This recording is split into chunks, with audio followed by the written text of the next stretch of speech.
ഒരു വ്യക്തിയുടെ അടുത്ത് എൻ്റെ ലോസോ അല്ലെങ്കിൽ എൻ്റെ ഇതോ പറയുമ്പോൾ, നഷ്ടം പറയുമ്പോൾ അയാളുടെ മുഖത്ത് വരുന്ന സന്തോഷം കാണാൻ എനിക്ക് ഇഷ്ടമാണ്.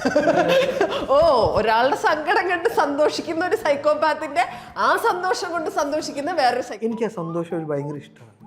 അത് കേട്ടവർ സന്തോഷിക്കുന്നു. ഇത് കാണുമ്പോൾ എനിക്കൊരു സന്തോഷമാണ്. പൊങ്കാല ടൈമില് അജിത് ചേട്ടനൊരു വാർത്തയായിരുന്നു, അറിഞ്ഞായിരുന്നോ? എനിക്ക് കുറെ പോസ്റ്റേഴ്സ് വന്നു. സത്യത്തിൽ വിളിച്ചിട്ടുണ്ട്. എഴുതാനുള്ള വിവരമില്ലല്ലോ, ഓ, അതുകൊണ്ട് ഫോൺ ചെയ്തു. എന്ത് പറഞ്ഞേ? ഒന്നല്ല, ഞാൻ എനിക്ക് തോന്നുന്നു ഇടയ്ക്കിടയ്ക്ക് വിളിക്കുമായിരുന്നു. ആ,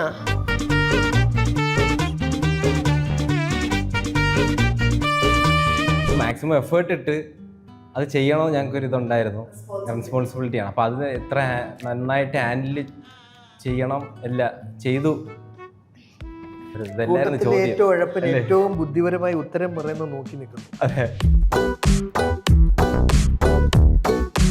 നല്ല സീനാണ്. ഒരു വിജയബാബു ചേട്ടൻ്റെ ഒരു ക്യാരക്ടർ ഉണ്ട്, സൂപ്പറാ. അതുപോലെ അൽഫോൺസ് പുത്രന്റെ. ഓ, അത് അൽഫോൺസിന്റെ, ഞാൻ അൽഫോൺസിന് മെസ്സേജ് അയച്ചിരുന്നു. മഞ്ജു ഞാൻ ഒരുമിച്ച് പഠിച്ചവരാ. മഞ്ജു ഭയങ്കര നല്ല ജോലി കിട്ടി, എനിക്ക് അങ്ങനത്തെ ഒരു ജോലി കിട്ടിയില്ല. നമ്മൾ കാണാൻ വരുന്നൊരു സമയത്ത് മഞ്ജു എന്നെ ഒരു 5 സ്റ്റാർ ഹോട്ടലിലല്ല കൊണ്ടുപോകേണ്ടത്. എനിക്ക് കംഫർട്ടബിൾ ആയിട്ടുള്ളൊരു സ്ഥലമായിരിക്കും, ചിലപ്പോൾ ആ സ്ഥലത്തായിരിക്കും ഞാൻ ചിലപ്പോൾ. അത് ഭയങ്കര ഒരു തോട്ടായിരുന്നു. നമ്മൾ എപ്പോഴും നമ്മൾ ഇടപെടുന്ന ആൾക്കാരുടെ കൂടെ കംഫർട്ട് മനസ്സിലാക്കി നമ്മൾ ഇടപെടുക എന്നുള്ളത്.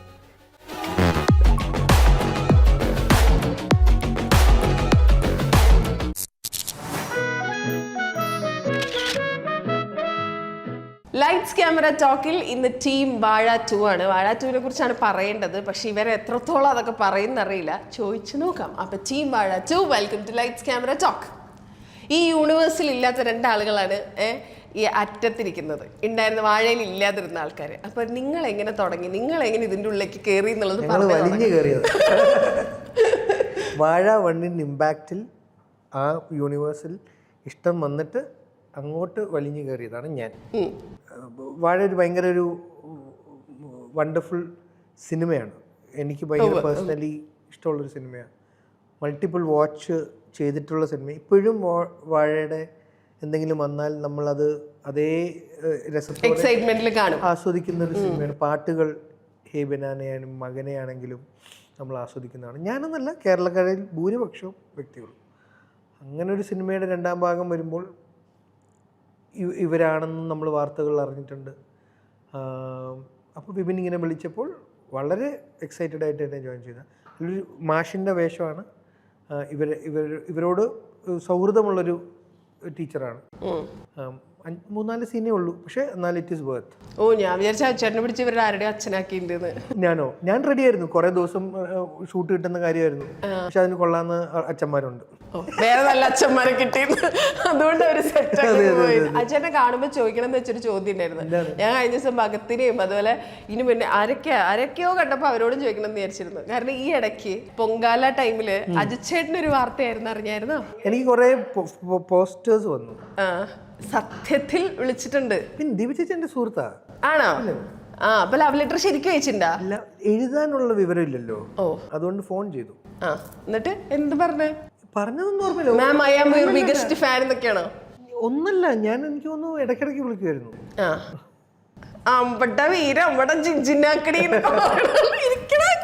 എന്താ അതിന് കാരണം എന്ന് വെച്ചാൽ, നമ്മൾ അന്ന് ആരുടെ ഫാനാണ്? കുഞ്ചാക്കോ ബോബൻ ഫാൻസ് അസോസിയേഷൻ മെമ്പേഴ്സാണ്. ഇപ്പോൾ ചാക്കോച്ചാൻ്റെ അനിയത്തിപ്രാവ്, നിറം, മഴവില്ലല്ല, അത് കഴിഞ്ഞ് ജോമോൾ, അത് എൻ്റെ കാണലിലോ പ്രിയം വരുന്നത്. അപ്പോൾ പ്രിയം അങ്ങനെ പോയി കണ്ട് നാച്ചുറലി ദീപ ചേച്ചി ആനി എന്നുള്ള ക്യാരക്ടറിനോട് നമുക്ക് ഇഷ്ടം തോന്നി. ഭയങ്കര നല്ല ക്യാരക്ടറാണ്. അപ്പം നമുക്ക് അതെ എഴുതാനൊന്നും. അപ്പൊ എങ്ങനെ നേരത്തെ അറിയാം? ആർക്കറിയാം? ഞാൻ ഡയറക്ടർ നോക്കി കണ്ടുപിടിച്ചു. മോനെ, ദീപ ചേച്ചി എനിക്ക് നേരത്തെ അറിയാന്നൊക്കെ പറഞ്ഞ നേരത്തെ തൊട്ടേ വിളിച്ചപ്പോ തൊട്ടേ അന്നോട്ട് ഒരു റിലേഷൻ മെയിൻറ്റെയിൻ ചെയ്തിട്ടുണ്ട്. പിന്നെ മഞ്ജിമയെ കണ്ടപ്പോഴാണ് ഞാൻ ചോദിച്ചത്. അങ്ങനെ പുള്ളിക്കാരി ഓസ്ട്രേലിയയിൽ സെറ്റിലാണ്. പക്ഷെ ഞങ്ങൾ നേരിട്ട് കഴിഞ്ഞ വർഷമാണ് കണ്ടത്. സത്യം പറ, അങ്ങനെ ആരെയൊക്കെ വിളിച്ചിട്ടുണ്ട് ഡയറക്ടർ? മമ്മൂക്കയെ വിളിച്ചിട്ടുണ്ട്, പക്ഷെ എടുത്തിട്ടില്ല. സ്വാഭാവികം. ചാക്കോച്ചനെ വിളിച്ചിട്ടുണ്ട്, എടുത്തിട്ടില്ല. ആകെ എടുത്തത് ദീപ ചേച്ചി മാത്രമേ ഉള്ളൂ. എപ്പോഴാട്ടോ വിളിക്കുന്നതാണോ? 10ാം ക്ലാസ്, ഓ man. 15 വയസ്സ്, 2000-2001 പറയുമ്പോൾ അന്ന് ഈ ഇവരുടെ ഇപ്പോഴത്തെ പ്രായം. ആ നിനക്ക് 15 വയസ്സാണോ? അല്ല കുറച്ച് പൈസ മഞ്ജുവിന് 18 അല്ലേ? ആ അത് കഴിഞ്ഞ ചിങ്ങത്തിലായിട്ടില്ല. അതെ, ഞാൻ ഐ ഡി കാർഡിനൊക്കെ അപ്ലൈ ചെയ്യാൻ എക്സൈറ്റഡ് ആയിട്ടിരിക്കുക. ലൈസൻസ് ഒക്കെ എടുക്കാൻ. അതെ. പറ, എങ്ങനെ ഉണ്ടായിരുന്നു വാഴ യൂണിവേഴ്സിലേക്ക് വരുമ്പോ? നല്ലായിരുന്നു. ആരാ വിളിച്ച? ഇതില് അലന്റെ നായികയാണോ? ആരുടെ നായിക? പടത്തില് എന്താണെന്നറിയോ പ്രോബ്ലം? ഇവരെ ആരും വിപിൻ പടം കാണിച്ചിട്ടില്ല. അപ്പൊ ഇവർക്ക് അറിയില്ല ഇവരെന്താ ചെയ്ത്. ചോദിച്ചാൽ ഞങ്ങള് വെറുതെ ബ്രാൻഡിയെ സംശയിച്ചു. കാരണം എന്താ വെച്ചാൽ ഞങ്ങൾ ഇവരെന്താ മനഃപൂർവ്വം പറയാതിരിക്കാൻ. നിങ്ങൾക്ക് അറിയില്ല അല്ലേ? ഈ 2 പോസ്റ്റർ ഇവര് കണ്ടിട്ടുള്ളൂ. പുറത്ത് വിട്ടൊരു പാട്ട് ഇവര് കേട്ടിട്ടുള്ളൂ. ഇവർക്ക് തന്നെ കൃത്യമായിട്ട് കാര്യങ്ങൾ അറിയില്ല. തിയേറ്ററിൽ കാണണം. അതാ എല്ലാം കഴിഞ്ഞ് തിയേറ്ററിൽ ഫസ്റ്റ് ഷോ ഞങ്ങൾക്ക് ഇരുന്ന് കാണണം. ഇത് ശരിക്കും നിങ്ങൾ ഫുള്ളായിട്ട് കണ്ടിട്ടേ ഇല്ല. യു ഗൈസ് വെയിറ്റിംഗ് തിയേറ്ററിൽ ഞങ്ങളുടെ കൂടെ കാണാനായിട്ട്. ഓക്കെ, അപ്പൊ ആരെയാ വിളിച്ചേ? വിപിനാണോ?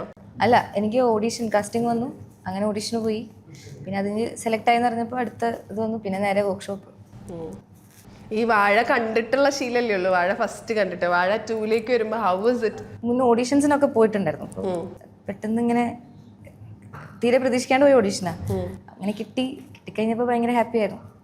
ഇപ്പോഴും എനിക്ക് വിശ്വസിക്കാൻ പറ്റിയിട്ടില്ല. ഞാൻ ലോകത്തേക്ക് എത്തിയിട്ടില്ല. അതാണോ? ഈ പടം ഇറങ്ങണം. പടം ഇറങ്ങുമ്പോൾ തന്നെ ഞാൻ എത്തും. അപ്പൊ ഈ ഓഫീസർ ഓൺ ഡ്യൂട്ടി കിട്ടിയത് ഓഡീഷൻ ത്രൂ ആ? അതായിരുന്നു എൻ്റെ ഫസ്റ്റത്തെ ഓഡീഷൻ. പണിയെടുത്ത് കിട്ടിയത് രണ്ടും. വെരി ഗുഡ് കേട്ടോ, വെരി നൈസ്.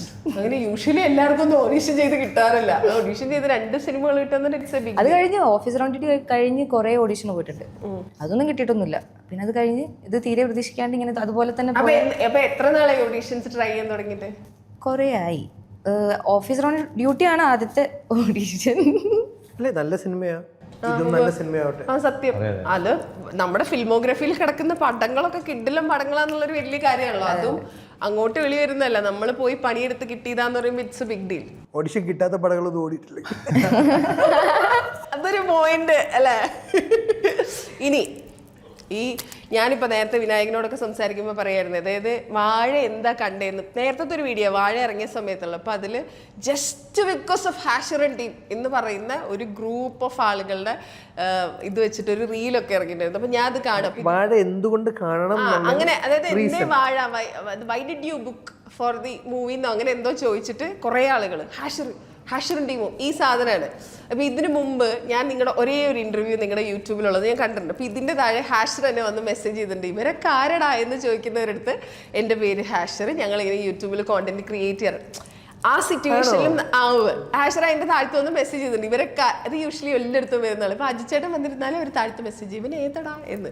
അത് സ്ഥിരമുള്ള മെസ്സേജ്. അറിയാത്തവർക്ക് ചോദിക്കാം. അപ്പോൾ ഹാഷർ അതിൻ്റെ താഴ്ത്ത് വന്നൊരു കമന്റ് ഇട്ടിരുന്നു, എൻ്റെ പേര് ഹാഷർ, ഞാൻ കോണ്ടന്റ് ക്രിയേഷൻ ചെയ്യുന്ന ആളാണെന്നൊക്കെ പറഞ്ഞിട്ട്.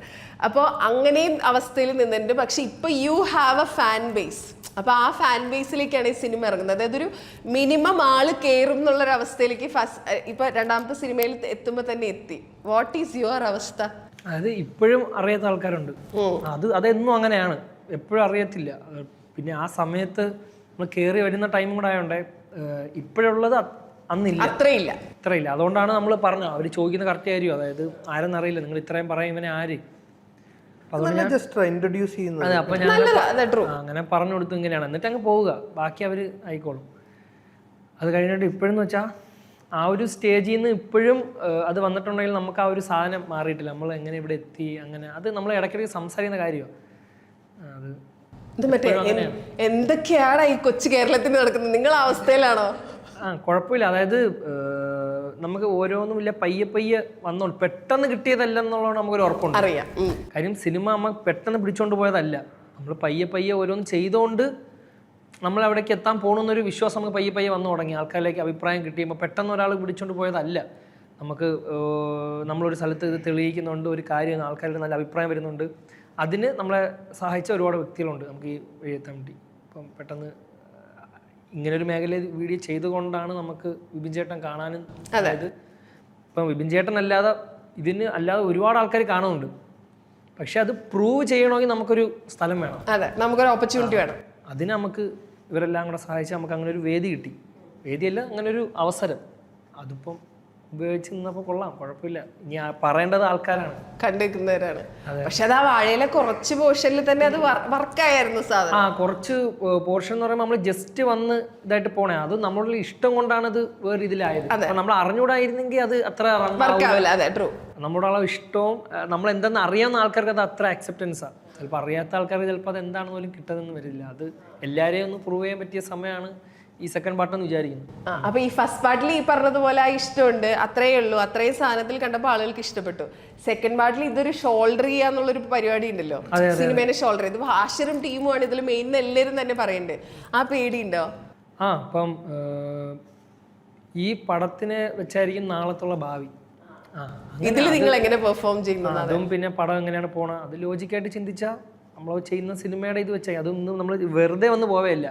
ഇതിലെന്ത് സംഭവിച്ചാലും, വിജയിച്ചാലും വിജയിച്ചില്ലേലും, എന്തൊക്കെ രീതിയിൽ ബാധിച്ചാലും അത് നമ്മളെ തട്ടിയായിരിക്കും പോണത്. അത് നമ്മളെ മാത്രം അങ്ങോട്ട് പോകാനുള്ള കാര്യങ്ങൾക്ക് എല്ലാവരെയും അത് ബാധിക്കും, മാത്രമല്ല. പക്ഷെ നമുക്ക് മുന്നോട്ടുള്ളതിൽ കാര്യം നമ്മള് ലീഡായിട്ട് വരുന്ന പടമാണ്, ചെറുതായിട്ട് വന്ന് ചെയ്തു പോണ പടമല്ല. അതാണെങ്കിൽ നമുക്ക് ഓക്കെ, ഓരോ സ്റ്റെപ്പ് പ്രൂവ് ചെയ്ത് പോയാൽ മതി. ഇത് നമ്മുടെ എല്ലാം കൊണ്ട് തെളിയിക്കുന്ന ഒരു പടമാണ്. അപ്പം അതിൻ്റെതായ ഒരു ടെൻഷനല്ല, എന്താണെന്ന് അറിയാനുള്ള ഒരു ക്യൂരിയോസിറ്റി. വിപിൻ വിളിച്ചാണ് ഒരു ഓപ്പർച്യൂണിറ്റി തന്നേന്ന് പറഞ്ഞല്ലോ. ഇപ്പൊ വിപിൻ എപ്പോഴോ ഒരു ഇന്റർവ്യൂവിൽ ഇരുന്ന് പറയണ്ടായിരുന്നു, ഹാഷിർ ഭയങ്കര നാണം കുടുങ്ങി. അപ്പൊ ആദ്യം വിളിച്ചപ്പോൾ ഭയങ്കര മടിയായിരുന്നു വരാൻ. അപ്പൊ നീ ഒരു 2 ദിവസം വന്നിരിക്കേ, എന്നിട്ട് നമുക്ക് നോക്കാം, അത് മെയിൻ അല്ലല്ലോ എന്ന് പറയുമായിരുന്നു എന്നാണ് പുള്ളി പറഞ്ഞത്. അപ്പൊ അതെന്താ അങ്ങനെ ഒരു മടി വരാൻ കാരണം? ഈ പറഞ്ഞ പോലെ ഒരു ഓപ്പർച്യൂണിറ്റി വന്നതാണല്ലോ. അതായത് അങ്ങനെയല്ല, ചേട്ടനെ ഞാൻ കാണുന്നൊരു കഫേ വെച്ചാണ്. അങ്ങനെ ചേട്ടൻ അവിടെ തിരുവനന്തപുരത്ത് വരേണ്ട ഒരു ആവശ്യമായതുകൊണ്ട് നമ്മൾ സംസാരിച്ചു. ചേട്ടൻ മനെ ഇപ്പോൾ ഫ്രീ ആണ്, കാണാം. അത് വേറൊരു കാര്യത്തിന് ചെന്നതാ, സംസാരിക്കാനും അറിയാനും. ഇപ്പം കാര്യം അന്നും എനിക്ക് ആ ഒരു ലക്ഷ്യമില്ല, സിനിമ എന്ന് പറയുന്ന പ്ലാനിലില്ല. അത് ഉണ്ടെങ്കിലും ഇന്ന ആളെ കാണാൻ പോണ ഇതിനാണെന്നില്ല, മനസ്സിലായില്ല. അതായത് ഓരോ ആൾക്കാരെ കാണണം. കാര്യം നമ്മൾ വേറെ മേഖലയിൽ വീഡിയോ ചെയ്ത് പോണു, അവരെ മേഖലയിൽ ഓരോ കാര്യങ്ങൾ ചെയ്യുന്നു, സിനിമ ചെയ്യുന്നു, അത്രേ ഉള്ളൂ. അപ്പം ഇതിന് വേണ്ടിയല്ല കാണാം. അപ്പോൾ കാണണം. കാര്യം ആളെനിക്ക് ഇങ്ങോട്ട് മെസ്സേജ് അയക്കുകയും സംസാരിക്കുകയും ചെയ്യുന്നതുകൊണ്ട് നമുക്ക് ആ ഒരു ബന്ധം ഉള്ളതുകൊണ്ട് അങ്ങനെ പോയി സംസാരിച്ചു, കാര്യം പറഞ്ഞു. അങ്ങനെ നമ്മൾ 2 മണിക്കൂറോളം അടുപ്പിച്ച് സംസാരിച്ചു, നല്ല കാര്യമൊക്കെ പറഞ്ഞിരുന്നു. അങ്ങനെയാണ് ചേട്ടൻ ഇങ്ങനെ ഒരു കാര്യം അവതരിപ്പിച്ചത്. ഇങ്ങനെ ഒരു ചെറിയൊരു പടം വരുന്നുണ്ട്, അപ്പം അത് സ്ക്രിപ്റ്റൊക്കെ റെഡിയാണ്, അപ്പം അതിലെന്തെങ്കിലും ഒരു ഇതുണ്ടാകും, നോക്കാം, വരാൻ തയ്യാറാണോ? ഞാൻ പറഞ്ഞു ഓക്കെ, നമ്മൾ എന്തെതിർക്കാനാ, കാര്യം ഇങ്ങനെ ഒരു നല്ലൊരു ടീമുമായിട്ട് നല്ലൊരു തുടക്കം കിട്ടുന്ന സന്തോഷമുള്ള കാര്യമല്ല. അതുപോലെ ഏറ്റവും കൂടുതൽ പറയുന്നത് വെച്ചാൽ ഏറ്റവും കൂടുതൽ ആൾക്കാർ ആഗ്രഹിക്കുന്നൊരു മേഖലയാണ്. ഇതിലൊരു ചെറിയതായിട്ടൊന്ന് തല കാണിച്ച് പോകാൻ വേണ്ടി എത്ര ആൾക്കാർ കഷ്ടപ്പെടുന്ന അറിയാം. അപ്പോൾ അത് വെച്ചൊക്കെ നോക്കുകയാണെങ്കിൽ നമ്മളൊരു ഡയറക്ടർ, നമ്മളിപ്പോൾ റീൽ ചെയ്യുന്ന ഇത് വെച്ച് പറയല്ല, അല്ലാതെ ചിന്തിച്ചാൽ മതി. ഇങ്ങനെ ഒരു പറയുന്നെങ്കിൽ അത് വലിയൊരു കാര്യമില്ലേ, അല്ലേ? അല്ല, ട്രൂ സത്യം. അതവന്റെ മുഖത്ത് ഭയങ്കര എവിഡന്റ് ആണ്. സെറ്റ് ആക്കാം, ഇപ്പൊ വേഗം പറഞ്ഞോടും, വേഗം തീർത്ത് പറഞ്ഞോളൂ. ഞാൻ ഇൻട്രസ്റ്റോടെ ഇരിക്കുന്നത്, നിങ്ങളോടൊക്കെ സംസാരിച്ചിട്ട് കുറെ കാലങ്ങളായി, അതുകൊണ്ടാണ്. ചിരിക്കുട്ടനാ അതായത് സീൻ എടുക്കുന്നതിന് മുമ്പും ഇവന്റെ മുഖത്തൊരു ചിരി ഉണ്ടാവും. ബാക്കി എല്ലാരും ഡയലോഗ്, യോ സീൻ ടെൻഷൻ, ഇവൻ കൂളാ. അത് ട്രൂ. 4 പേര് ഇരുന്ന് കണ്ടതിൽ ചേട്ടനൊക്കെ ഭയങ്കര കൂളായിട്ട് നമ്മളിത് ബിഹേവ് ചെയ്യുന്നത്. ഒരു സീരിയസ് സീനാണെങ്കിൽ ചേട്ടാ അത് ചെയ്തിട്ട് പിന്നെ നമ്മൾ സംസാരിക്കുന്നത് ചേട്ടൻ നമ്മളിത് കൂളായിട്ട് സംസാരിക്കും. അപ്പോൾ പിന്നെ നമുക്ക് പേടിക്കേണ്ടായില്ല, ചേട്ടൻ ഇത്ര കൂളായിട്ട് നമ്മളിത് നിൽക്കുന്നുണ്ട്, ആ ഒരു ഫീൽ ഉള്ളതുകൊണ്ട് നമുക്ക് പിന്നെ കുഴപ്പമില്ല, നമ്മൾ പിന്നെ അങ്ങനെ ചെയ്ത് പോകും, സെറ്റായിട്ട് പോകും. അതുകൊണ്ട് അവർ വളരെ കെയർഫുൾ ആയിട്ട് ഹാൻഡിൽ ചെയ്തേക്കണം. ഇത് നേരത്തെ ഇന്റർവ്യൂ പറഞ്ഞാണ്, ഞാനത് അങ്ങനെ തന്നെ കണ്ടത്. ഇവരത് വളരെ ഹാൻഡിൽ വിത്ത് കെയർ. ഒരു ഓപ്പർച്യൂണിറ്റി ത്രൂ വിപിൻ വന്നേക്കുന്നത്, ഇപ്പോൾ വാഴയുടെ കേസ് എനിക്കറിയില്ല, ഞാൻ ഇവരെ ഇവിടെ കുറച്ച് ദിവസം കണ്ടപ്പോഴും ആ സീനാണെങ്കിലും അവരെന്താണോ അവർക്ക് വളരെ ഉത്തരവാദിത്വത്തോടെ. പൊതുവെ എനിക്ക് തോന്നുന്നു അവർ വീഡിയോസിലുള്ള ഒരു തമാശയും ചിരിയും കളിയൊക്കെ അവരുടെ വീഡിയോസിലേ ഉള്ളൂ. അവർ വളരെ സെൻസിബിൾ, ഉത്തരവാദിത്വമുള്ള വ്യക്തികളാണ്. അവർ വീഡിയോസിൽ അവർ ചിലപ്പം അല്ലേ കാര്യഗൗരവമൊന്നും ഇല്ലാതെ പോകുന്ന കോണ്ടന്റ് ചെയ്തെങ്കിലും ജീവിതത്തിൽ അവരതല്ല. ബിബിനോട് ഞാൻ സംസാരിച്ചപ്പം ബിബിനും പറഞ്ഞു നല്ല ബുദ്ധിയുള്ള പിള്ളേരാണ്. ഓ വാവ്, വിശന്നിരിക്കുന്ന ഇങ്ങോട്ട് വാ. ഞാൻ സെൻസിബിൾ ആയിട്ട് കേട്ടതാ.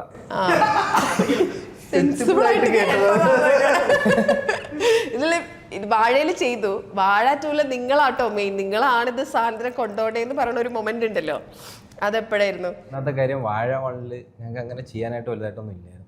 ഇല്ല അത് ശരിയാ, ചെറിയ ഇത്തിരിയേ ഉള്ളൂ. വാഴ 2 പിന്നെ സ്ക്രിപ്റ്റ് കാര്യങ്ങളൊക്കെ വായിച്ചപ്പോൾ ഇതിൽ ഒരുപാടുണ്ട്. കോമഡി, ഇമോഷൻ, ഒരുപാട് പരിപാടി ത്രൂ ഔട്ട് ഉണ്ട്. അപ്പോൾ കുറച്ചുകൂടെ നമുക്ക് ആക്ടിവിറ്റീസ് വന്നു, ഈവൻറ്റ്സ് വന്നു. അപ്പോൾ നമ്മളൊന്ന് 24 ചിന്തിച്ച് നമ്മൾ റീൽസ് അല്ല, സിനിമ കുറച്ചുകൂടെ വേറൊരു മേഖലയാണ്, നമ്മളത് ഇതാണ് നമ്മളുടെ ഫ്യൂച്ചർ, അതായത് അടുത്ത എന്തെന്നുള്ളതിനുള്ളത് വാഴ 2 ആണ്. നമ്മൾ കുറേ കാണിക്കാണ്ട് കുറേ കൂടെ ആൾക്കാർ കാണുന്നത്, റീച്ച് കുറേ കൂടെ ആൾക്കാരിലേക്ക് നമ്മൾ എത്തും. അപ്പോൾ മാക്സിമം എഫേർട്ട് ഇട്ട് അത് ചെയ്യണമെന്ന് ഞങ്ങൾക്കൊരു ഇതുണ്ടായിരുന്നു. അത് ഞങ്ങൾ മാക്സിമം ഇതിൽ ചെയ്തിട്ടുണ്ടെന്നൊരു വിശ്വാസമുണ്ട്. ബാക്കിയൊക്കെ ആൾക്കാർ കണ്ടു വിലയിരുത്തട്ടെ എന്നുള്ള ഒരു ഇതല്ലായിരുന്നു ചോദ്യം. ഏറ്റവും ഉഴപ്പൻ ഏറ്റവും ബുദ്ധിപരമായി ഉത്തരം പറയുന്നത് നോക്കി നിൽക്കുന്നു. അതെ, ഇതല്ലായിരുന്നു കൂട്ടത്തിൽ ഏറ്റവും ഉഴപ്പൻ അല്ല. അപ്പം വലിയൊരു ഇത് തന്നെ നമ്മളെ ഏൽപ്പിച്ചു, റെസ്പോൺസിബിലിറ്റിയാണ്. അപ്പം അത് എത്ര നന്നായിട്ട് ഹാൻഡിൽ ചെയ്യണം എല്ലാം ചെയ്തു. പരീക്ഷയ്ക്ക് ചോദ്യം ചോദിച്ചിട്ട് ഉത്തരം എഴുതില്ലേ? ഉത്തരവാദിത്വം സുധീഷ് ചേട്ടനും സവിൻ ഡയറക്ടർ ബിബിനോടൊക്കെ നമ്മൾ ചുമ്മാ ഇന്ററാക്ട് ചെയ്യും. അവരിൽ നിന്നൊക്കെ വരുന്ന ഫീഡ്ബാക്ക് വെച്ചിട്ട് the handled it with utmost care and responsibility. അത് സവിൻ ഇവിടെ ഇരുന്നപ്പോൾ പറഞ്ഞു കേട്ടോ, അവര് ഈ റീലിലൊന്നും കാണുന്ന ആൾക്കാരല്ല, അവരതിന് അത്രയും പാഷനേറ്റ് ആയിട്ടാണ് കാണുന്നത്, അത്രയും പ്രൊഫഷണൽ ആയിട്ടാണ് ചെയ്തിട്ടുള്ളത്, ഭയങ്കര രസമായിട്ട് ചെയ്തിട്ടുള്ളത്. That's a big deal. കാരണം ഈ പറഞ്ഞ പോലെ ചേട്ടനൊക്കെ പോലത്തെ ഒരു സീനിയർ ആയിട്ടുള്ള ആൾ പറയല്ലേ, ഇറ്റ്സ് എ ബിഗ് ഡീൽ.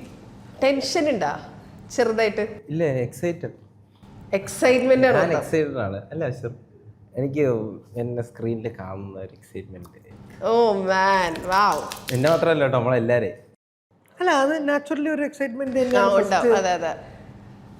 അപ്പൊ വാഴ 1 കാണുമ്പോഴുള്ള ഫീൽ എന്തായിരുന്നു? എന്താ കൈയടിക്കാത്തന്ന്? കൈയടിക്കങ്ങട് അവളെ കൈ പിടിച്ചില്ല. ഓ, ഒറ്റപ്പെടുത്തിയ പോലത്തെ ഒരു ഫീൽ ഇല്ലേ? No, never. അത് എക്സൈറ്റഡ്, ഇത് സൂപ്പർ എക്സൈറ്റഡ്. ഇതില് ഫുൾ അങ്ങ് കാണാണല്ലോ അല്ലേ, ഫുൾ ലെങ്ത്. ഓ വാവ്. അത് നമ്മളറിയാവുന്ന ഒരുപാട് പേര് പറഞ്ഞ് കുറച്ചേ ഉള്ളൂ എന്നാലും നല്ല രസം ഉണ്ടായിരുന്നു. പക്ഷെ എനിക്ക് പേഴ്സണലി എനിക്കറിയാം അതിൽ ഞാൻ എന്താണെന്ന് കാണിക്കാനുള്ള റോൾ അതിലില്ലായിരുന്നു. എന്തോ അയ്യോ ഇല്ല, ആൾക്കാർ ഇത് പോയി തെറ്റിദ്ധരിക്കുകയാണെങ്കിൽ നീ എന്ത് നമ്മളെന്ത് പറഞ്ഞാലും മരി പോവില്ല. തെറ്റിദ്ധരിക്കാനുള്ള ഒരു അതിനുവേണ്ടി ഇരിക്കുന്നവരാണെങ്കിൽ അവരെന്തായാലും ചെയ്യാൻ പറ്റില്ല. നീ എന്താ വെച്ചാൽ അഹങ്കാരം കൊണ്ട് അങ്ങനെ പറയുന്നില്ല കേട്ടോ. അങ്ങനെ ആരും കാണില്ല. കുഞ്ഞെ, നിന്റെ മുഖത്ത് നീ വർത്താനം പറയുന്ന രീതിയും കൂടി കേട്ടത് അഹങ്കാരത്തിൽ എടുക്കാൻ പറ്റുന്ന ആൾക്കാർ ഇവിടെ ഇല്ല. പറഞ്ഞോ?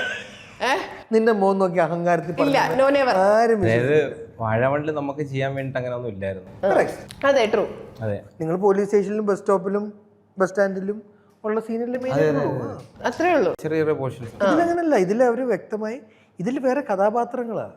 അതില് ഹാഷിർ നേരത്തെ പറഞ്ഞ പോലെ ഇതിൽ വേറെ കഥാപാത്രങ്ങൾ എന്ന് പറഞ്ഞാൽ അതിൽ കണ്ട ആളുകളുടെ ലൈഫ് അങ്ങനെയല്ല, ഇത് വേറെ കഥയാണോ? കറക്റ്റ്. ഓ വാ. നേരത്തെ ഹാഷിർ പറഞ്ഞ പോലെ അതിൽ ഹാഷിറിനെയും ടീമിനെ അറിയാവുന്നതുകൊണ്ടാണ് നമുക്ക് ചിരി വന്നത്. ആ അവരുടെ വീഡിയോസിലുള്ള ലൈക്കബിലിറ്റി കാരണമാണ്. അല്ലെങ്കിൽ നമ്മൾ അങ്ങനെ ആ സീൻസ് പോലീസ് സ്റ്റേഷൻ സീനിലും മേ ബി ഷർട്ടില്ലാതെ നിർത്തുമ്പം ഇവനെ അങ്ങനെയും പറഞ്ഞായിരുന്നു എന്നൊക്കെ പറഞ്ഞ് ഹ്യൂമറുണ്ട്. അത് ഇവരോടുള്ള ഒരു ലൈക്കബിലിറ്റി കാരണം കൂടുതൽ നമുക്ക് ഇഷ്ടം കിട്ടിയത്. ഇതിലതല്ല, ഇതിൽ അവർ പ്ലേ ചെയ്യുന്ന വേറെ കഥാപാത്രങ്ങളാണ്. ഒരു വീട്ടിലെ മക്കളായിട്ട് ഇവരും ഇയാളുടെ സിസ്റ്ററും അയാളും വരുന്നു, വേറെ അവരൊക്കെ വരുന്നു. അവരൊരു പുതിയൊരു കഥ പറയുന്നു. മനസ്സിലായി, വേറെ കഥയാണ്. അത് വാഴ 1 ബന്ധം. അപ്പൊ ഈ വാഴ 1 ആൾക്കാരോട് നമ്മൾ ഇതിനു മുന്നേ ചോദിക്കുമ്പോഴൊക്കെ അവർ പറയുന്നത് മറ്റേ കാലാവസ്ഥ പ്രവചനം പോലെയാണ്, ഉണ്ടാവാനും ഉണ്ടാവാതിരിക്കാനും സാധ്യതയുണ്ടെന്നാണ്. അവരാരെങ്കിലും ഉണ്ടോ? അങ്ങനെ എന്നെ പ്രതീക്ഷിച്ച് വന്നോ? അവര് പറഞ്ഞ പോലെ ഇത് ആരാ പറഞ്ഞത് കൂട്ടത്തിലെ ഏറ്റവും ഉഴപ്പനാന്നോ? നല്ല ബുദ്ധിയാണല്ലോ കൊച്ചിന്. അവനറിയില്ല.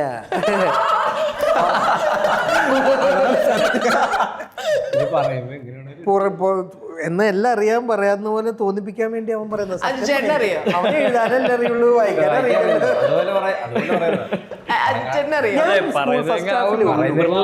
ഫസ്റ്റ് ഹാഫിലാണുള്ളത്. സെക്കൻഡ് ഹാഫില് ഞാൻ തന്നെ ഇവര് ഷൂട്ട് ചെയ്ത് ഇറങ്ങിയത്. പക്ഷെ ആ സീനുകളെല്ലാം ഞങ്ങൾ നല്ല സീനാണ്. ഇവരോട് ഇഷ്ടമുള്ളൊരു മാഷ്, ഞാൻ പറഞ്ഞില്ലേ നല്ല സീനാണ്. ഒരു വിജയ് ബാബു ചേട്ടൻ്റെ ഒരു ക്യാരക്ടർ ഉണ്ട്, സൂപ്പറാ. അതുപോലെ അൽഫോൺസ് പുത്രന്റെ അത് അൽഫോൺസിന്റെ ഞാൻ അൽഫോൺസിന് മെസ്സേജ് അയച്ചിരുന്നു. ഭയങ്കര വിപിനോടും പറഞ്ഞ പോലെ ചില സീക്വൻസ് ഉണ്ട്. ഉപദേശ സീനാണ്. ഉപദേശ സീൻ പലപ്പോഴും നമുക്ക് എന്താ തരിക, ബോറടിയല്ല അല്ലേ? നമ്മളിപ്പോൾ ഒരാളെ വിളിച്ചു, പ്രത്യേകിച്ച് അതിൽ അങ്ങനത്തെ ഒരു അവസ്ഥയിലോ. ഉപദേശ സീൻ ഇത്രയും ചിരിപ്പിച്ചു. അത് എഡിറ്റ് ചെയ്തതിൻ്റെ മികവുണ്ട്, പെർഫോം ചെയ്ത ആക്ടേഴ്സിൻ്റെ മികവുണ്ട്, കൺസീവ് ചെയ്ത് ഡയറക്ടറിൻ്റെയും റൈറ്ററിൻ്റെയും ഒന്ന് ചേർന്നുകൊണ്ടാണ്, അല്ലാതെ ഒരാളുടെ ക്രെഡിറ്റ് അല്ല. പക്ഷേ അത് one of the most entertaining scenes ആയിരിക്കും. അത് ആവട്ടെ. It was entertaining for you അല്ലേ? ഞാൻ കുറെ ചിരിച്ചു. എന്നാൽ ചിരിക്കാന്ന് പറഞ്ഞാൽ അത് 1-2 അയാളുടെ പെർഫോമൻസ് കാരണം. ഇതിൽ ആദർശ് അഭിനയിച്ച മാഷിന്റെ പേരെന്താ? ആദർശേട്ടൻ്റെ എന്താ? അല്ലല്ല ജിജി ആദർശേട്ടൻ്റെടാ. ജിജി ബിനു സാർ ബിനു സാർ എന്ന് പറയുന്ന ക്യാരക്ടർ ചെയ്ത എന്ത് രസമാണ്. നല്ല രസമാണ്. ഇതിലൊരു അവിടെ നിന്ന് ഭയങ്കര നോൺ ഫേസസ് അല്ല, പക്ഷേ അതാണ് അതിന്റെ വൃത്തി. മനസ്സിലായി. ഇപ്പൊ ഈ വാഴ 1 നമുക്കൊരു ക്യാമിയോ ഉണ്ടായിരുന്നല്ലോ അവസാനം വരുമ്പോ. വാഴ 2 അങ്ങനെ ഒരു ക്യാമിയോ ഉണ്ടോ? ആരാന്ന് ഞാൻ ചോദിക്കില്ല, പക്ഷെ ഇസ് ദർ എ ക്യാമിയോ? വാഴ 1 ബേസിലോ? ബേസിൽ. അയ്യോ, ഇത് അൽഫോൺസ് ആയിരിക്കും അങ്ങനെ. അത് പറഞ്ഞു പക്ഷെ കാണിച്ചിട്ടുണ്ട് ഒരു വീഡിയോ ഇതിലൊക്കെ ഉണ്ടല്ലോ. പുള്ളിയുണ്ടല്ലോ മറ്റേ smell of good old days എന്ന് പറഞ്ഞിട്ട് ബാത്റൂമിൽ നിന്ന് അല്ലേ? ഈ ബേസിലിന്റെ കാര്യം പറയുമ്പോഴേ കഴിഞ്ഞ ദിവസം വിനീതേട്ടനില്ലേ, വിനീത് കുമാർ, വിനീതേട്ടനോട് സംസാരിക്കുമ്പോൾ വിനീതേട്ടൻ പറയായിരുന്നു അജു ആയിരുന്നു ഒരു കാലത്ത് ബേസിലിന്റെ PR എന്ന്. കാരണം അജു ആണ് ആദ്യം ബേസിലിന്റെ ഇത് എന്നെ കാണിച്ചിട്ട് മറ്റേ ഏതായിരുന്നു ആ ഷോർട്ട് ഫിലിം ഉണ്ടല്ലോ, പ്രിയംവര കാതിരിയാണ്, അത് കണ്ടിട്ട് ചേട്ടാ അതൊന്ന് കണ്ടു നോക്കട്ടോ, ഈ ചെറുക്കൻ ഡേഞ്ചറസ് ആണ് എന്ന് പറഞ്ഞു ചെയ്തിരുന്നതെന്ന്. അത് അപ്പൊ ആ കാലത്ത് എങ്ങനെയാ ബേസിലിന്റെ പരിചയം കണ്ടിട്ട്? അപ്പൊ ഈ വർക്കുകൾ, അതായത് എന്ത് ചെറിയ വർക്കുകൾ ഉണ്ടാലും അവരെ അങ്ങോട്ട് മെസ്സേജ് അയച്ച് സംസാരിക്കുകയൊക്കെ ചെയ്യും. കാര്യം എനിക്ക് സിനിമയിൽ ചാൻസ് കിട്ടില്ലല്ലോ. അപ്പൊ ഞാൻ 2 സിനിമ അഭിനയിച്ചു പോയി, 3 മലർവാടി, സെവൻസ്, തട്ടം. പക്ഷെ മുന്നോട്ട് ചെയ്യണമെങ്കിൽ ഈ പണി പഠിക്കണ്ടേ? അപ്പം ഞാൻ ഷോർട്ട് ഫിലിം ചെയ്യാൻ വേണ്ടിയാണ് ബേസിൽ, ബിബിൻദാസ്, ദീപു, ജൂഡ് ആന്റണി, മിഥുൻ ഇവർത്തൊക്കെ നമ്മൾ ചെല്ലുന്നത്. അപ്പം ഷോർട്ട് ഫിലിമിൽ നമ്മളെ ഹീറോ ആക്കും, മനസ്സിലായോ? അപ്പം മറ്റേടത്ത് നമുക്ക് റിസ്ക്കാണ്. നമ്മൾ ഹീറോ ആക്കുന്ന വേണ്ടിയല്ല ഞാൻ പറയണേ, നമുക്ക് വിളിച്ചാലും പോകാനും പണി അറിയണമല്ലോ. ഷോർട്ട് ഫിലിം ആകുമ്പോൾ റിസ്ക് ഇല്ല, നമുക്ക് ബഡ്ജറ്റും. അങ്ങനെ ബേസിലൂടെ ഞാനൊരു ഷോർട്ട് ഫിലിം ചെയ്തിട്ടുണ്ട്. അതിന് അന്ന് വന്ന കോസ്റ്റ് 10,000 രൂപ ഉള്ളൂ, എല്ലാം കൂടെ. അപ്പം വളരെ ചിലവ് കുറഞ്ഞ് ഈ കാര്യം നമുക്ക് ശീലിക്കണമല്ലോ, എക്സ്പെരിമെന്റ് ചെയ്യണ്ടേ, നമുക്ക് ലാബ് വേണ്ടേ. അതായിരുന്നു എനിക്ക് ഷോർട്ട് ഫിലിംസ്. ആക്ച്വലി ഞാൻ സിനിമ അഭിനയിച്ചിട്ട് ഷോർട്ട് ഫിലിം ചെയ്തു. അങ്ങനെയാണ് ബേസിലിനെ പരിചയപ്പെടുന്നത്, ബിബിൻദാസിനെ പരിചയപ്പെടുന്നത്, ഉണ്ണിമൂലം എന്ന് പറഞ്ഞ ഷോർട്ട് ഫിലിം, ഗണേഷ് രാജൻ്റെ കുട്ടിച്ചോദ്യം, ജൂഡ് ആന്റണിയുടെ യെല്ലോ പെൻ, അങ്ങനെ മിഥുനെ ഒക്കെ. ആട് ആക്ച്വലി ഷോർട്ട് ഫിലിം ആയിരുന്നു, പക്ഷെ ഷോർട്ട് ഫിലിം ആയി. വിജയ് അന്ന് കണ്ടപ്പോ പറഞ്ഞായിരുന്നു ആട് ഷോർട്ട് ഫിലിം ആയിട്ടാണ് വന്ന് പറഞ്ഞു, ഒരു 5 ലക്ഷം രൂപ ബഡ്ജറ്റ് ഉണ്ട് എന്ന് പറഞ്ഞു. പക്ഷെ വന്ന് ഇപ്പൊ ഈ അവസ്ഥയായി. എനിക്ക് പുള്ളി പറഞ്ഞ എന്താണെന്നറിയോ, ഇതുവരെ ചെയ്ത് 23 പടത്തിന്റെ കാശിയാണ് ഇതിലിട്ടുണ്ട്. ഇത് ആയിരിക്കണം വിജയേട്ടൻ. എനിക്ക് തോന്നുന്നു ആദ്യമായിട്ട് പുറത്തു നിന്നൊരു കാവ്യ ഫിലിംസ് വേണുസാറായിട്ട് ഒരു അസോസിയേഷൻ ചെയ്യണമെങ്കിൽ അമാതിരി 2 ഡിജിറ്റ് ബഡ്ജറ്റ് ആയിരിക്കണം. ഈ ഇപ്പൊ അജിച്ചേട്ടന്റെ കേസിൽ അജിച്ചേട്ടന് എവിടെ ഓപ്പർച്യൂണിറ്റി ഇട്ടല്ല, അത് ബീറ്റ് ഷോർട്ട് ഫിലിം ആയാലും സിനിമ ആയാലും ചെറിയ റോളാണെങ്കിലും പരസ്യങ്ങളാണ്. വീഡിയോ എടുക്കില്ലേ, ഇന്ന അമ്പലത്തിൽ ഇന്ന പള്ളിക്ക്, അതുവരെ ഞാൻ ഡയലോഗ് പഠിച്ച് പറയാൻ ശ്രമിക്കും ഇപ്പോഴും. പിന്നെ ശരിക്കും അതൊരു പെർഫോമൻസ് അല്ലേ? ആണ്. നമ്മൾ പറയില്ലേ ഇന്ന ആൾക്ക് ഇന്നത്. അതെന്താ വെച്ചാൽ അത് ഞാൻ അത് കാണുന്നത് ഡയലോഗ് കാണാപ്പാടം പഠിക്കാനുള്ള റിഹേഴ്സലായിട്ട് എടുക്കാറുണ്ട്. എനിക്ക് ഭയങ്കരമായിട്ട് ഡയലോഗ് പഠിക്കാൻ അറിയാവുന്ന ആളല്ല. അത് പാടാണ്. ഞാൻ അസോസിയേറ്റിനോട് പറയും ഷോർട്ട് അളിയ ഡയലോഗ് ഒന്ന് പറഞ്ഞ് കാര്യം മറന്നു പോകും പെട്ടെന്ന്. അങ്ങനെയുള്ളവർക്ക് ആ ട്രെയിനിങ് ആയിട്ട് ഞാനത് യൂസ് ചെയ്യാറുണ്ട്. പരസ്യങ്ങൾ ഞാൻ നല്ല സ്ക്രിപ്റ്റ് ആണെങ്കിലാണ് ഞാൻ ചെയ്തിട്ടുള്ള പരസ്യങ്ങൾ ശ്രദ്ധിച്ചാൽ അറിയാം. അങ്ങനെ പറയല്ല, സ്ക്രിപ്റ്റ് രസമാണെങ്കിൽ ഞാൻ അതിന് ഡേറ്റ് കൊടുക്കാറുണ്ട്. പ്രൊഡക്റ്റ് തല്ലിപ്പൊളിയാണെങ്കിൽ പ്രോഡക്റ്റ് എന്താണെന്ന് നോക്കാറില്ല, സ്ക്രിപ്റ്റ് തന്നാവണമെന്നല്ലേ, എഴുത്ത് തന്നാവണം. എനിക്ക് പഠിച്ചു പറയാനുണ്ടാവും. അല്ല ഇനി പജിച്ചേട്ടൻ അങ്ങനെ എക്സ്പ്ലോർ ചെയ്യണമെന്ന് ആഗ്രഹമുള്ള ഒരു കാര്യം എന്താ? സീരിയലിൽ ഞാൻ ചെയ്തിട്ടുള്ളത് അതുകൊണ്ടാണ്. പിന്നെ കാര്യം കോവിഡ് സമയത്ത് ആകെ ആക്റ്റീവ് ആയിട്ടുള്ള ഇൻഡസ്ട്രി ഏതാ? സീരിയൽ ഉള്ളൂ, വേറെ ഒന്നുമില്ല. അപ്പോഴാണല്ലോ ഇവര് റെവല്യൂഷൻ ഒക്കെ ആയിട്ട് വന്നത്. അന്നല്ലേ റീൽസും ആക്റ്റീവ് ആയത് കോവിഡ് ടൈം. ഇപ്പം അത് മേജർ ഇൻഫ്ലുവൻസിങ് മേഖലയും റവന്യൂ സ്പിന്നറുമായി. ഇവരൊക്കെ സൈൻ ചെയ്യാൻ ആൾക്കാർ നടക്കുന്ന കോൺട്രാക്ട് നമുക്ക് കേട്ടാൽ ഞെട്ടുമായിരിക്കും, എനിക്കറിയില്ല, ഞാൻ ചോദിച്ചിട്ടില്ല. പക്ഷെ naturally for the reach they have. ഇതിപ്പോ ആക്ച്വലി നിങ്ങൾക്ക് ആദ്യം വരുന്നത് വിപിൻ ദാസ് ആണോ അതോ ഇതിനു മുമ്പ് വേറെ സിനിമകൾ വന്നിട്ടുണ്ടോ? വന്നിട്ടുണ്ടോ? അപ്പൊ എന്താ സ്ക്രിപ്റ്റ് ഇഷ്ടപ്പെടാത്തോണ്ട് ചെയ്യാത്തതാണോ? അല്ല, ചെയ്യാൻ അങ്ങനെ നിന്നിട്ടില്ല. എന്താ അത് നല്ല റൈറ്റ് മൊമെന്റ് അല്ലേ മച്ചാ? അന്ന് ഇവർക്ക് എസ് പറയാൻ തോന്നിയിട്ടുണ്ടാവില്ല. റൈറ്റ് മൊമെന്റ് നമ്മൾ പറയില്ല, അതിനൊരു സമയം ഉണ്ടായി. ഇവർക്കും തോന്നി. എല്ലാത്തിനും അതിന്റേതായ സമയം അതുപോലെ ഉണ്ടല്ലോ. റൈറ്റ് മൊമെന്റ് ഇതാണ് കറക്റ്റ് മൊമെന്റ്. അല്ല, നിങ്ങൾക്ക് ആക്ച്വലി അങ്ങനെ ഒരു തോട്ട് ഉണ്ടോ? അതായത് വരുന്നതിൽ നിന്ന് നല്ലതെന്ന് തോന്നുന്നത് മാത്രം ചെയ്യുക, അല്ലാണ്ട് ആദ്യത്തെ ഒരു എൻട്രി എന്നുള്ളത് വെച്ചിരിക്കാണ്ട്. അതായത് ഇപ്പം സിനിമയിൽ എത്തുമ്പോൾ അത് കറക്റ്റ് ആ ഒരു രീതിയിൽ തന്നെ വരണം എന്നൊരിതുണ്ടായിരുന്നു. അപ്പം അതെനിക്ക് അങ്ങനെ ഒരു തീരുമാനം എടുക്കാൻ കാര്യം, ഞാൻ ഇതിന് മുന്നേ എനിക്കൊരു പടം വന്ന് ജസ്റ്റ് പോയി അത് ഓക്കെ അല്ലായിരുന്നു. അതായത് അവർ വിളിച്ചത് അന്നാണ് ഞാൻ അറിയുന്നത്, അത് വിളിച്ച അതിന് പറഞ്ഞ റോളല്ല എനിക്ക് കിട്ടിയത്. അപ്പം അങ്ങനെ ഒരു കുറച്ച് കാര്യങ്ങളൊക്കെ മനസ്സിലാക്കി ഞാൻ വിചാരിച്ചു ഇനി അങ്ങനെ എടുത്തു ചാട്ടമൊന്നും വേണ്ട. അതായത് ആദ്യം എങ്ങനെയായിരുന്നു പ്ലേസ് ആവണമെന്ന് മനസ്സിലാക്കിയിട്ട്. ഇവർക്ക് എടുത്തു ചാടേണ്ട കാര്യത്തിന് ഇവർ ലോൺ വെച്ച് വീട് വാങ്ങിച്ചിട്ടില്ല, കാറ് വാങ്ങിച്ചിട്ടില്ല. അപ്പോൾ പിന്നെ എടുത്തു ചാടേണ്ട കാര്യമില്ല. 4 പിള്ളേരില്ല. അല്ല, അത് പിന്നെ കുഴപ്പമില്ല. അവർ പിന്നെ അവരെക്കാളും കൂടുതൽ ഞാനാ കഴിക്കുന്നത്. പറഞ്ഞപ്പോൾ ചേട്ടൻ്റെ കഥ അവർക്ക് എല്ലാവർക്കും കൂടി വേണ്ടിയുള്ളതിനേക്കാളും ചെലവഴിക്കുക. അവർക്ക് ആക്ച്വലി ചെലവില്ല. ഞാൻ ഈ അടുത്ത് മനസ്സിലാക്കിയൊരു കാര്യമാണ്, ഞാൻ വീട്ടിൽ നിൽക്കുമ്പോഴാണ് സ്വിഗ്ഗിയിലെ ഓർഡറും മറ്റേതൊക്കെ കൂടുന്നത്. അവർ മറ്റേ അത് ഒന്നും കൊടുക്കാൻ ശീലമില്ലാത്തതുകൊണ്ട് അവർക്കൊന്നും ആവശ്യമില്ല. ചെലവ് ഫുൾ എനിക്കാ ഭക്ഷണത്തിൽ. ഞാൻ നിർത്തിയോണ്ട് അതിന് ചെലവില്ല. പണ്ടാണെങ്കിൽ സിഗരറ്റിനും കള്ളിനും എന്ന് പറഞ്ഞ് കുറച്ച് കാശ് പോയി. അപ്പൊ അതും ഇല്ല. ഈ അജുചേട്ടൻ ആക്ച്വലി എങ്ങനെയാ നല്ലോണം കാശ് പൊട്ടിക്കുന്ന ആളാ? ഭക്ഷണം, ഫുഡ്, അല്ലാതെ നത്തിങ്. ഭക്ഷണത്തിന് മാത്രമേ ഉള്ളൂ.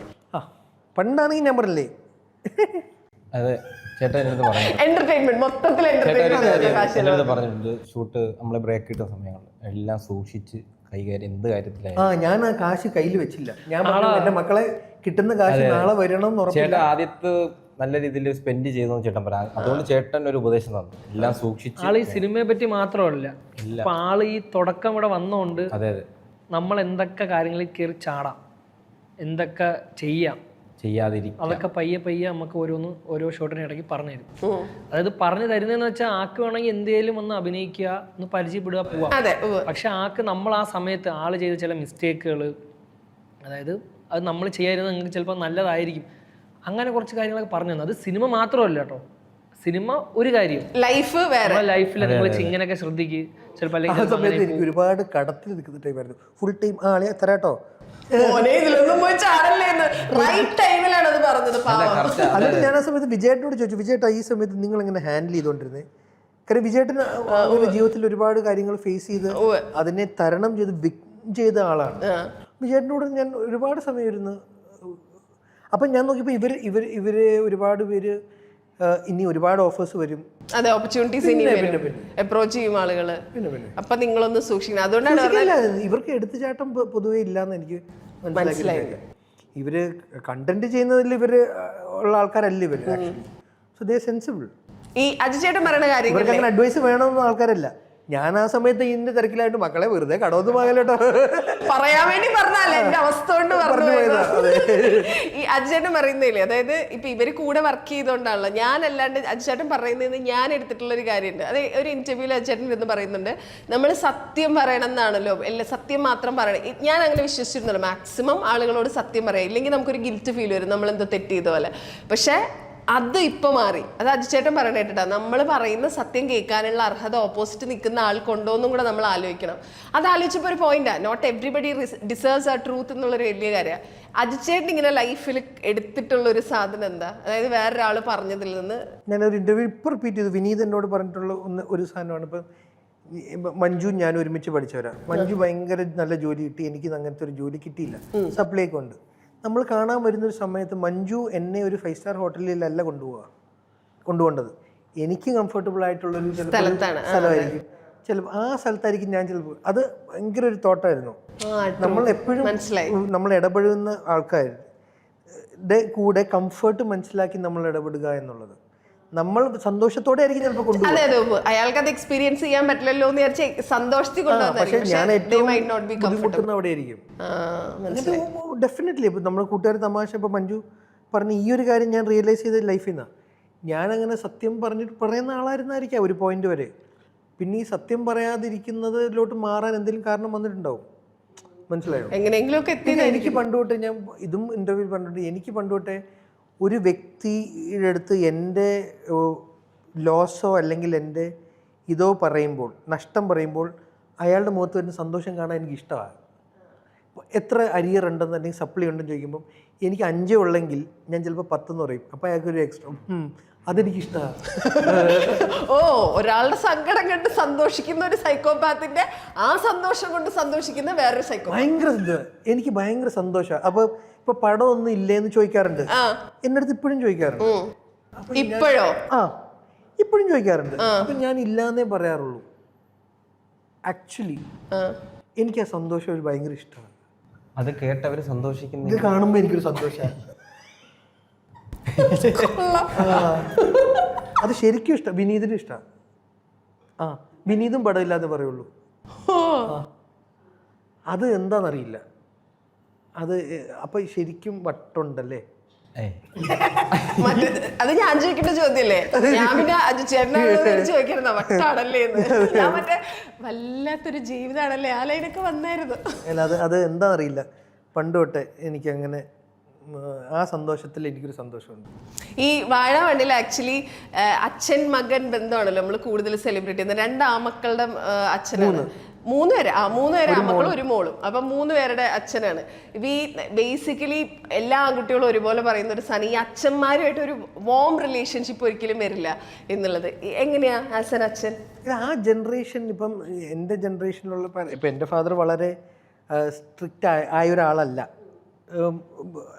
എന്നോട് ഇഷ്ടമുള്ളത് പ്രകടിപ്പിക്കൽ ഇഷ്ടമുള്ള ചെയ്തോളൂ, പഠിത്തം ഞാൻ ഇഷ്ടമുള്ള അങ്ങനെ ഒന്നും നിർബന്ധിച്ചിട്ടുള്ള.